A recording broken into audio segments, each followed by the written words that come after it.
Readings of Almighty God's Words. Exposing Antichrists. Item 9. They do their duty, only to distinguish themselves and feed their own interests and ambitions.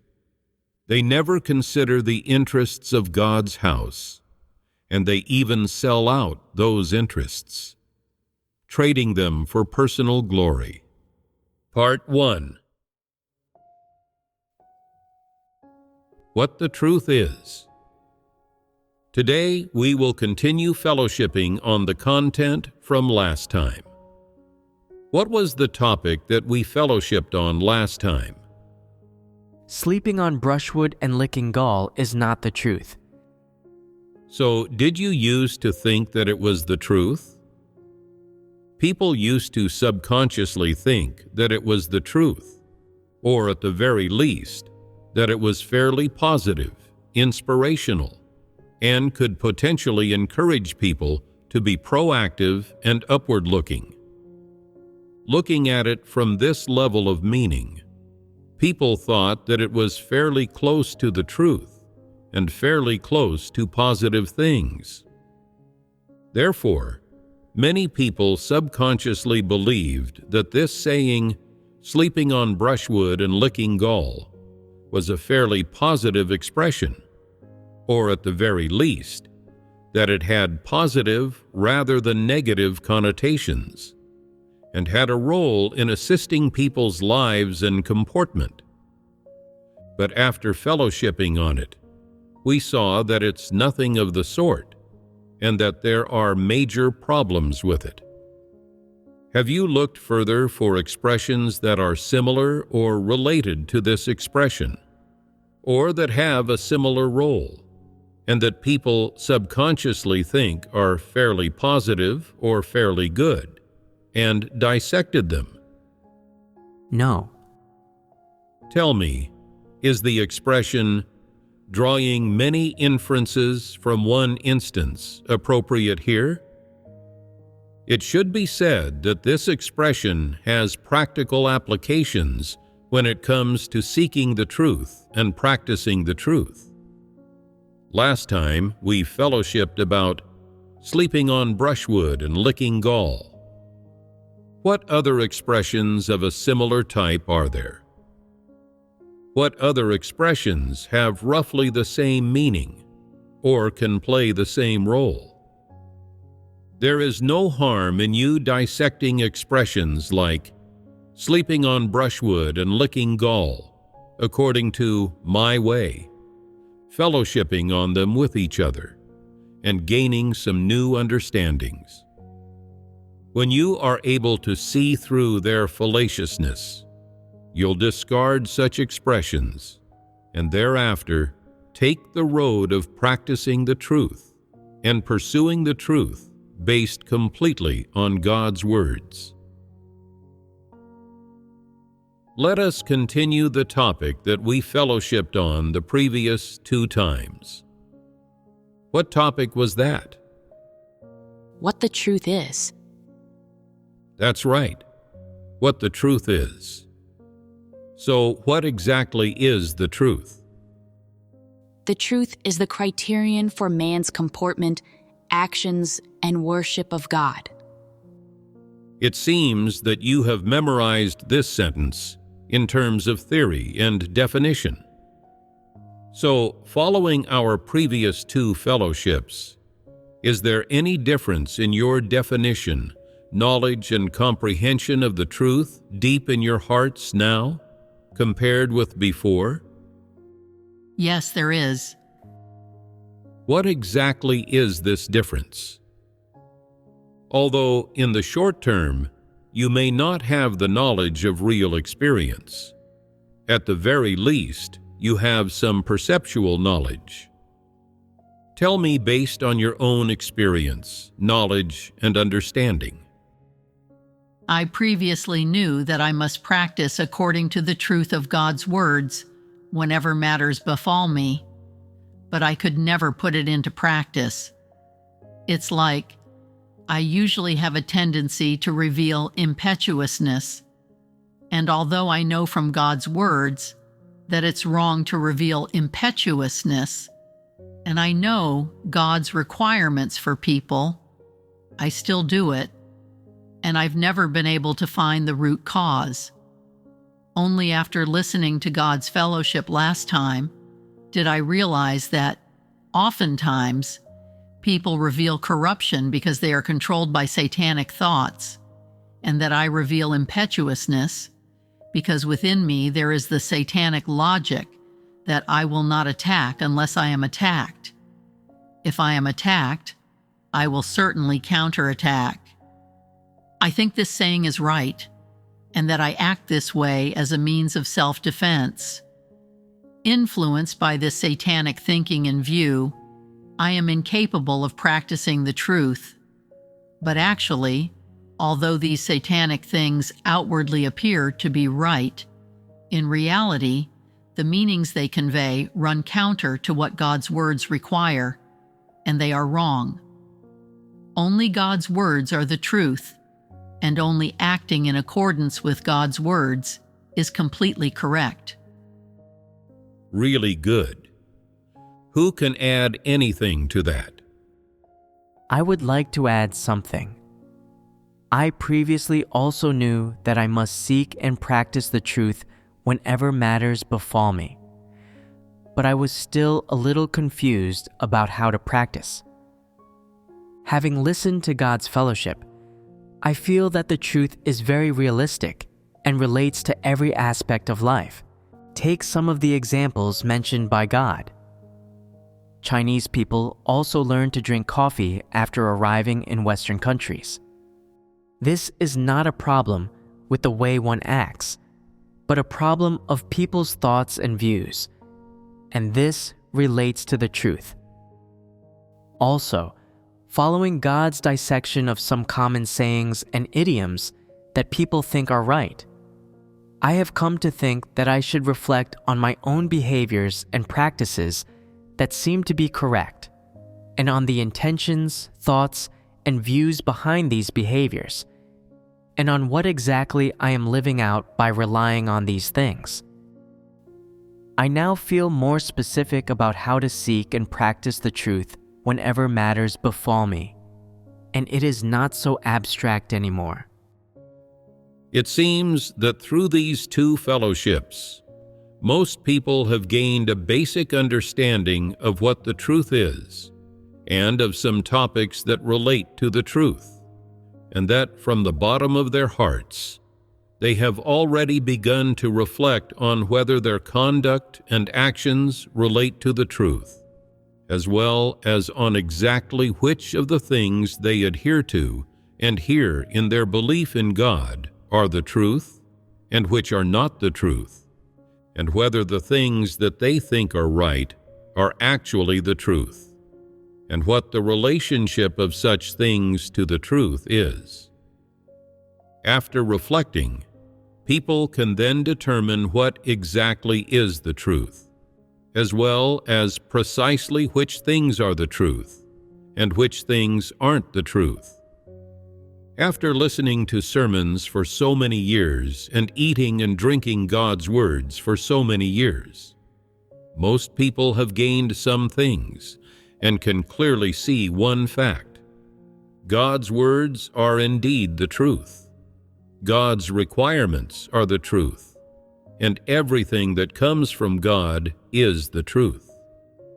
People who truly believe in God have already acknowledged and accepted this fact from the heart. But in real life, they may often unconsciously say things that have nothing to do with the truth or that run counter to the truth. Some even treat things that people think are right and good as the truth, and in particular have not discerned the specious fallacies and devilish words that come from Satan, which they have not only long since accepted in their hearts, but even treat as positive things. For example, many satanic philosophies, such as a tooth for a tooth, an eye for an eye, here's a taste of your own medicine, sensible people are good at self-protection, seeking only to avoid making mistakes. And "I will not attack unless I am attacked," and so on, are regarded by people as the truth and as mottos for life. And people even feel especially pleased with themselves for upholding these satanic philosophies. And not until after reading God's words do they realize that these things from Satan are not actually the truth, but rather specious heresies and fallacies that mislead people. Where do these things come from? Some come from school education and are from textbooks. Some come from family education, and some come from social conditioning.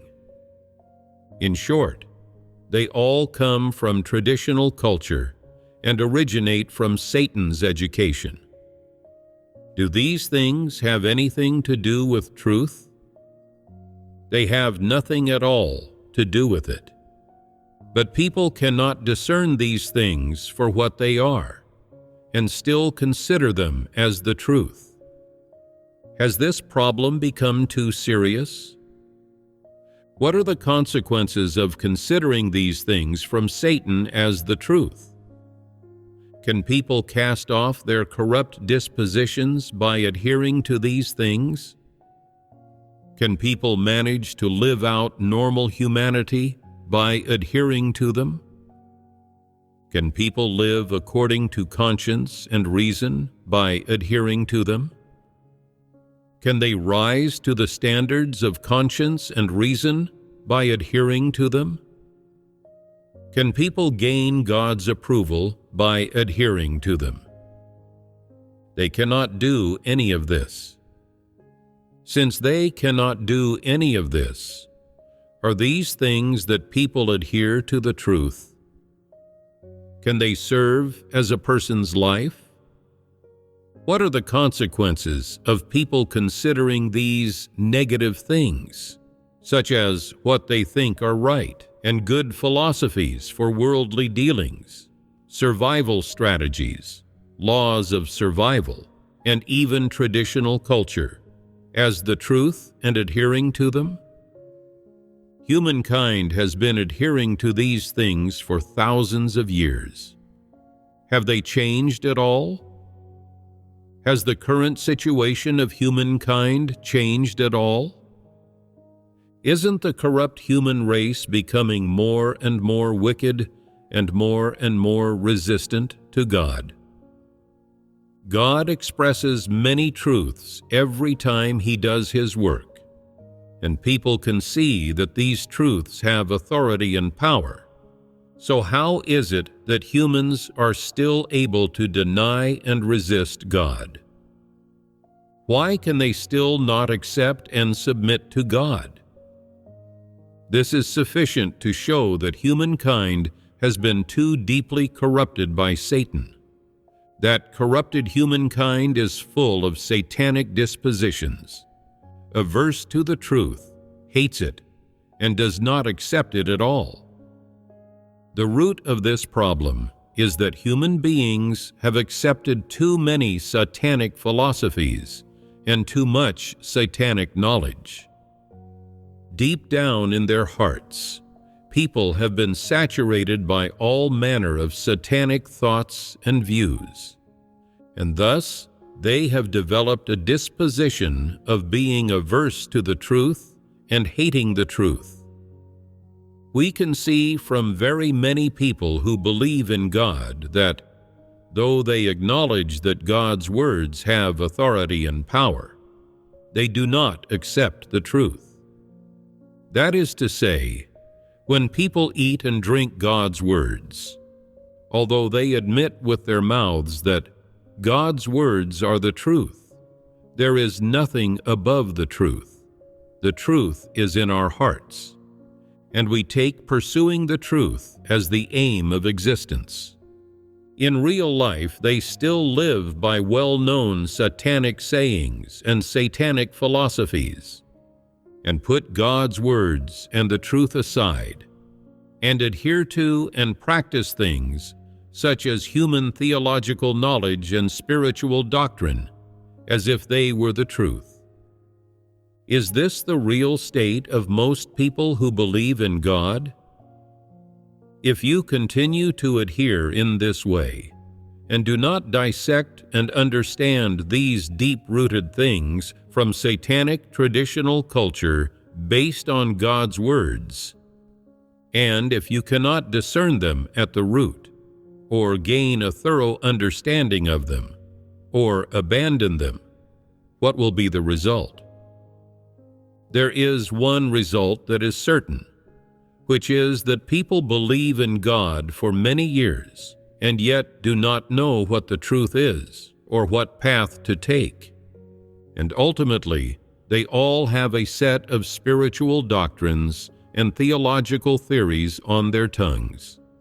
And everything they say sounds nice, and is all doctrine that accords with the truth. But in fact, these people are archetypes of hypocritical Pharisees in terms of what they practice and live out. What are the consequences of this? Unquestionably, they are condemned by God and cursed by Him. Those who believe in God but do not accept the truth are Pharisees and can never gain God's approval. For example, on the issue of educating children, some fathers see their children being disobedient and not attending to their proper duties, and say, "The ancients got it right when they said, 'To feed without teaching is the father's fault.' Such fathers don't treat this matter based on God's words. They only have the words of people in their hearts, rather than the words of God. So, do they have the truth reality? No, they don't. Although they believe in God and understand some truths, and should know that they must use the truth to educate their children in order to fulfill their paternal responsibilities, they do not practice in this way. When they see their children going down the wrong path, they sigh and say, "To feed without teaching is the father's fault." What sort of expression is this? Whose well-known saying is it? Satan's well-known saying. Has God ever said this expression? No. So where does this expression come from? It comes from Satan, from this world. People pursue the truth so much, and love the truth so much, and exalt the truth so much. Then why do they say satanic expressions like this when such matters befall them? They even feel that it is a just and dignified thing to say. They say, "Look at how much reverence and esteem I have for the truth and for God. It comes naturally for me to say, 'To feed without teaching is the father's fault.' What a great truth this is. Could I say this expression if I didn't believe in God? Is that not passing it off as the truth? So, is this expression the truth? No. What sort of expression is, 'To feed without teaching is the father's fault'? In what way is it wrong? What this expression means is that if children are disobedient or immature, it is the father's responsibility, which is to say that the parents didn't educate them well. But is this actually the case? Some parents comport themselves in a proper manner, and yet their sons are hoodlums and their daughters are prostitutes. The man playing the father's role gets so angry and says, "To feed without teaching is the father's fault. I have spoiled them. Is this the right thing to say or not? No, it's wrong. In what way is it wrong? If you can understand what is wrong with this expression, it proves that you understand the truth and that you understand what is wrong about the problem that lies within this expression. If you do not understand the truth in this matter, then you cannot explain this matter clearly. Now that you have listened to the explanation and definition of the truth, you can feel and say that this expression is wrong. This is a worldly expression. We who believe in God don't say things like that. You have merely changed the way that you talk about this matter. It doesn't mean that you understand the truth. In fact, you don't know what is wrong with the expression, "To feed without teaching is the Father's fault." When faced with matters like this, what should you say that is consistent with the truth? How should you act according to the truth principles? Let's first talk about how to understand and explain such matters correctly. What does God say about this? Do God's words have anything specific to say about such matters? God has expressed so many truths, all so that people accept them and make them their life. So when educating their children, shouldn't people use God's words to teach them? God's words are spoken to all humankind. Whether you are an adult or child, man or woman, old or young, everyone should accept God's words. Only God's words are the truth and can become people's life. Only God's words can lead people onto the right path in life. People who believe in God should be able to gain a thorough understanding of this matter. How do you explain the expression, "To feed without teaching is the Father's fault"? The path a person takes is determined by their nature essence. In addition, the punishment they will be subjected to, or the blessings they will receive in this life, are connected to their previous life. Therefore, the statement, "If children don't follow the right path, it's because their parents didn't educate them well," doesn't stand up to scrutiny and completely denies the fact that God holds sovereignty over the destiny of humankind. According to what you say, does children not following the right path have anything to do with God's sovereignty? God allows people to make their own choices and to choose to take the right path. However, people have satanic natures, and all make their own choices, and all choose their own preferred path, and are unwilling to submit to God's sovereignty. If what you say accords with the truth, then you should explain it clearly so that people can be convinced of it. Next, we will fellowship on the expression, "To feed without teaching is the Father's fault." The first thing to make clear is that it's wrong to say children's failure to follow the right path is to do with their parents. Whoever it is, if they are a certain kind of person, they will walk a certain path. Is this not certain? The path a person takes determines what they are.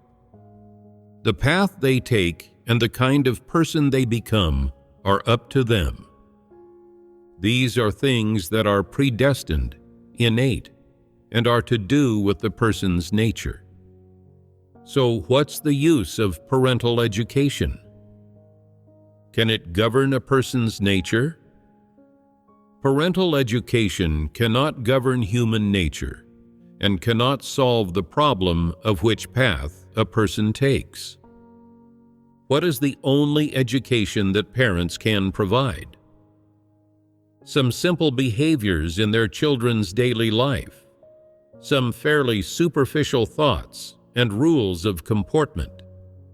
These are things that have something to do with parents. Before their children reach adulthood, parents should fulfill their due responsibility, which is to educate their children to follow the right path, study hard, and strive to be able to rise above the rest after they grow up, not to do bad things or to become bad people.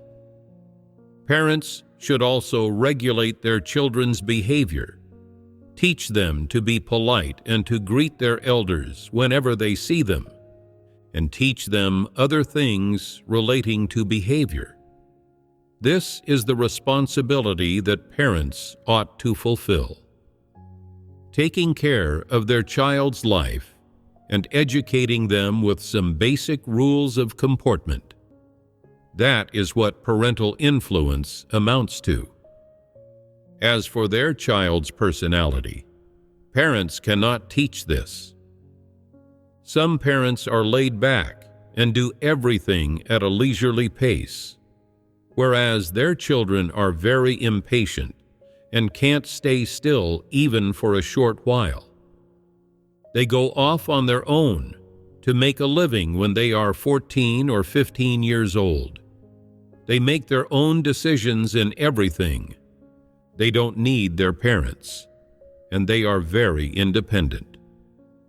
Is this taught by their parents? No. Therefore, a person's personality, disposition, and even their essence, as well as the path they choose in the future, have nothing whatsoever to do with their parents. There are some who refute this by saying, "So how can it have nothing whatsoever to do with them?"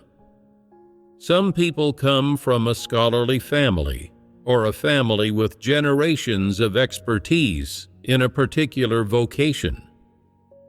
For example, one generation studies painting, the next generation also studies painting, and so does the following generation. This confirms the correctness of the expression, "To feed without teaching is the father's fault." Is it right or wrong to say this? It's wrong and inaccurate to use this example to illustrate this problem, because they are two different things. The influence of a family with generations of expertise only extends to one aspect of expertise, and it may be that this family environment results in everyone learning the same thing. On the surface of it, the child also chooses this same thing, but at the root of it, this is all God's preordination. How did the person get reincarnated into this family? Isn't that also something that God has sovereignty over? Parents are only responsible for raising their children to adulthood. Children are only influenced by their parents in terms of their outward behavior and lifestyle habits. But once they are grown up, the goals they pursue in life and their destiny in life have nothing whatsoever to do with their parents. Some parents are just ordinary farmers who live life according to their station, but their children are able to become officials and do great things. Then there are children whose parents are a lawyer and a doctor, each of them capable, and yet the children are good-for-nothings who can't get a job no matter where they go. Is this what their parents taught them to be? When the father is a lawyer, is he likely to stint on educating and influencing his children? Absolutely not.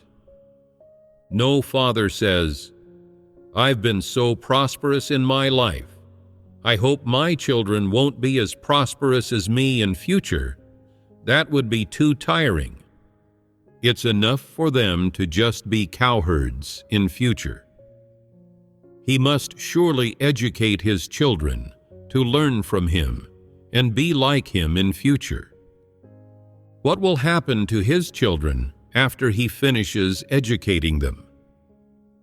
The children will become whatever they are meant to become, and their destinies will be whatever they're meant to be, and no one can change that. What fact do you perceive here? The path a child takes has nothing whatsoever to do with their parents. Some parents believe in God and educate their children to believe in God. But whatever they say, their children do not believe, and there is nothing the parents can do about it. Some parents don't believe in God, whereas their children believe in God. Once their children start believing in God, they follow Him, expend themselves for Him, are able to accept the truth, and gain God's approval, and their destiny thus changes. Is this the result of parental education? Not at all. It has to do with God's predestination and selection. There is a problem with the expression, "To feed without teaching is the father's fault."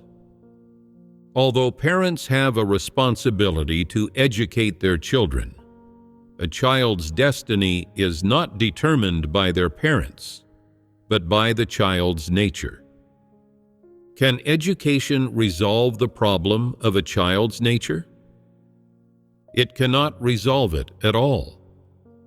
The path a person takes in life is not determined by their parents, but is preordained by God.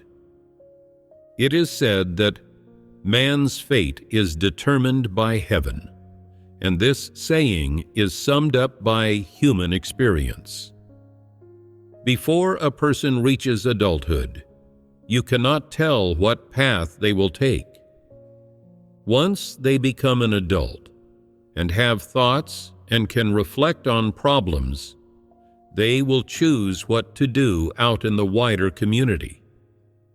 Some people say they want to be senior officials.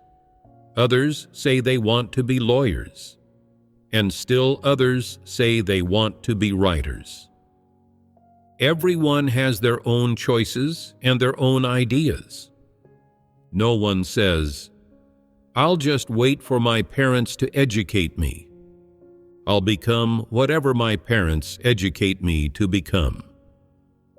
No one is as foolish as this. After reaching adulthood, people's ideas begin to stir and gradually mature, and thus the path and goals ahead of them become increasingly clear. At this time, little by little, it becomes obvious and apparent what type of person they are and which group they are part of. From this point onward, each person's personality gradually becomes clearly defined, as does their disposition, as well as the path they are pursuing, their direction in life, and the group they belong to. What is all this based upon? Ultimately, this is what God has preordained. It has nothing to do with one's parents. Do you see this clearly now? So, what things have anything to do with parents? One's appearance, height, genes, and some family diseases have a small amount to do with one's parents. Why do I say a small amount? Because it's not so in 100% of cases. In some families, each generation is afflicted by a disease, but then one child is born without it. How can this be? There are some who say, "That's because this child is of good personality." This is people's opinion, but where does the matter originate from? God's preordination. That's exactly the case. So is the expression, "to feed without teaching is the Father's fault," actually right or wrong? You are clear about that now, right? It won't do if you don't know how to discern. Without the truth, you cannot see any matter clearly. In daily life, each person has quite a few of these specious views from Satan in their mind. They remain deposited and stored up inside, and are revealed whenever something happens. Some people say, "A good man doesn't fight women. Look how noble I am. I'm a manly, virile man, whereas you're a shrinking violet, so I won't fight with you." What do they treat this expression as? They treat it as the truth and as a principle for practicing the truth. There are also people who see someone with really handsome features and who looks like an upstanding gentleman, but who is sneaky and always disguising himself, and who is especially deceitful and insidious when interacting with others. And many people cannot figure him out. So they say, "I believe in God just in order to comport myself as an upright and kind-hearted person and be friendly to others, rather than hostile." It's like the saying goes, "Better to be a true villain than a fake gentleman." Some of God's words also have this meaning. What do you think about what these people say? Better to be a true villain than a fake gentleman. You see, as soon as something happens to people, all these common sayings, proverbs, and idioms that are inside them come out and pour forth all at once, and there isn't a word of truth. In the end, those people even say, "Thank God for enlightening me." Is the saying, "Better to be a true villain than a fake gentleman," right or wrong? It's wrong. You all know it's wrong, but what's wrong with it? What's wrong with fake gentlemen is that they are fake. No one wishes to be a fake gentleman. They wish to be a true villain. What is it about true villains that people approve of? It's just because they are genuine that they win everyone's approval, even though they are villains. So, what do you wish to be, a true villain or a fake gentleman? Neither. Why not be these two types of people? Neither of them accords with the truth. There is nothing said about this in God's words. Can you find the relevant basis for claiming that God has not told people to be fake gentlemen or true villains? God wants people to be honest people. God wants people to be honest people. What then is the difference between honest people and true villains? The word villains is not good, but they are pretty genuine. Why are true villains not good? Can you explain clearly? What is the basis for claiming that neither true villains nor fake gentlemen are good people? What are villains? What word is usually associated with villains? Despicable. That's right. How is this term despicable described and defined in God's words? In God's words, is despicable defined as a good word or a bad word? A bad word, one that is condemned by God. People with despicable conduct and despicable views are villains. How else is a villain's disposition and essence defined? Selfish, is it not? This kind of person is selfish and despicable.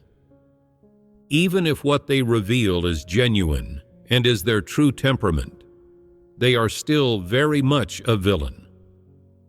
A fake gentleman is deceitful and wicked, and always disguising himself and giving others a false impression, letting others see his bright, shiny, and friendly side.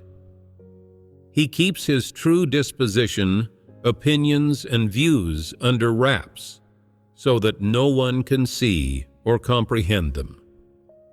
What disposition do such people have? Deceitful and wicked. They are simply wicked people. Thus, neither villains nor gentlemen are good people. One is bad on the inside, and the other is bad on the outside. Their dispositions are actually the same.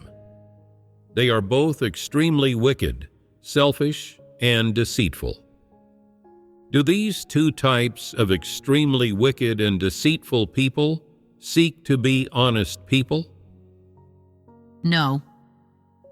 That is why, no matter which of these two types of people you become, you are not the good or honest person that God requires. You are a person that God loathes, and you are not the person that God requires you to be. So tell me, is the expression, "better to be a true villain than a fake gentleman," the truth? Looking at it from this point of view, this expression is not the truth. Many people, with the aim of attacking and condemning fake gentlemen so that they can pass themselves off as good people, say, "better to be a true villain than a fake gentleman," as if the villainy of these villains makes them especially just and genuine, like some force of justice. How can you, as a villain, claim to be just?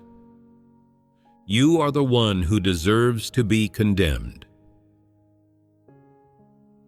In everyone's mind, there are quite a few expressions and things of this type, and so numerous people hold this type of view. Whether it be traditional culture, folk proverbs, family mottos, family rules, or a country's legal system, people often use these things that have been circulated for a long time and widely in society, and that have even been proclaimed and promoted as positive things in society and among humankind for a long time, to educate generation after generation of people. Some expressions are regarded deep down in people's hearts as principles of practice and principles of human existence. Some are expressions which convey a point of view that people only agree with, but don't necessarily wish to implement.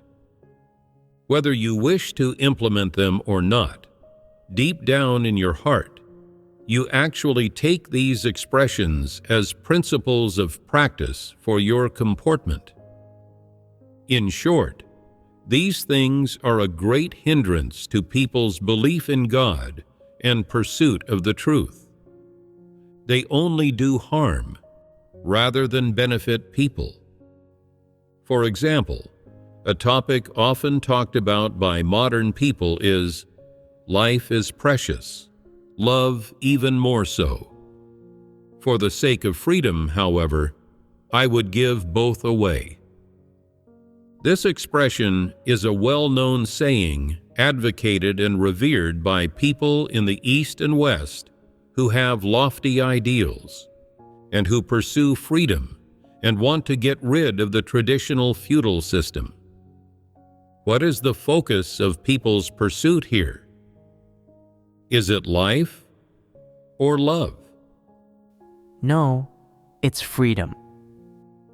That's right. It's freedom.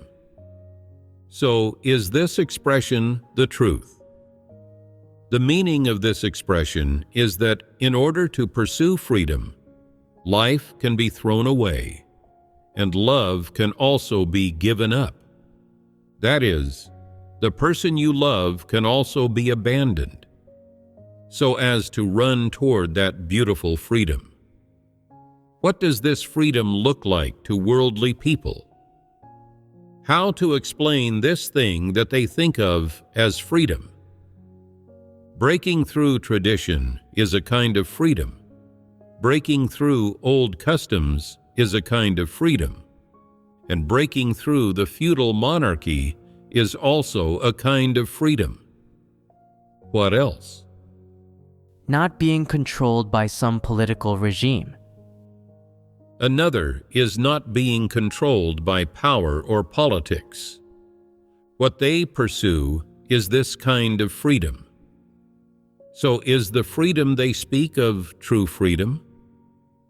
Does it have similarities to the freedom that people who believe in God talk about? Some people who believe in God may also have this view in their hearts. Believing in God is wonderful. It frees and liberates you. You don't have to follow any customs or traditional formalities. You don't have to worry about organizing or attending weddings and funerals.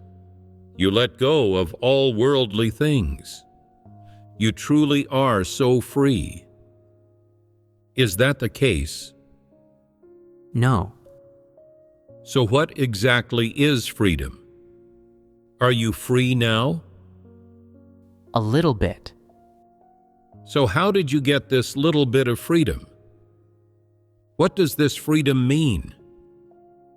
Understanding the truth and breaking through Satan's dark influence.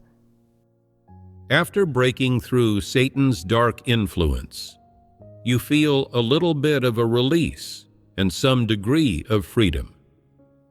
However, if I didn't dissect it, you would think that you are truly free, whereas in fact you are not.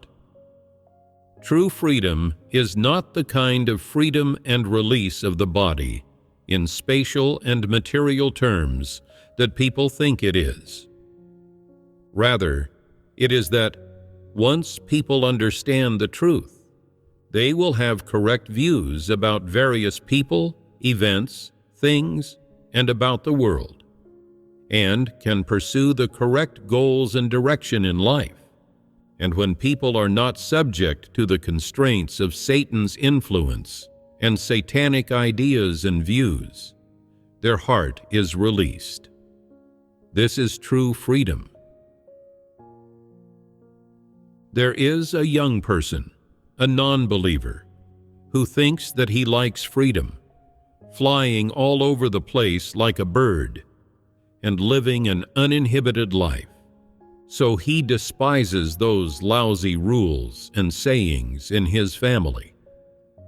He often tells his friends, "Although I was born into a most traditional family, and a very large one, with a whole lot of rules and traditions, and which even now still has an ancestral shrine with memorial tablets arranged inside it for each successive generation, I myself have broken through these traditions and am not influenced by these family rules, family conventions, and common customs.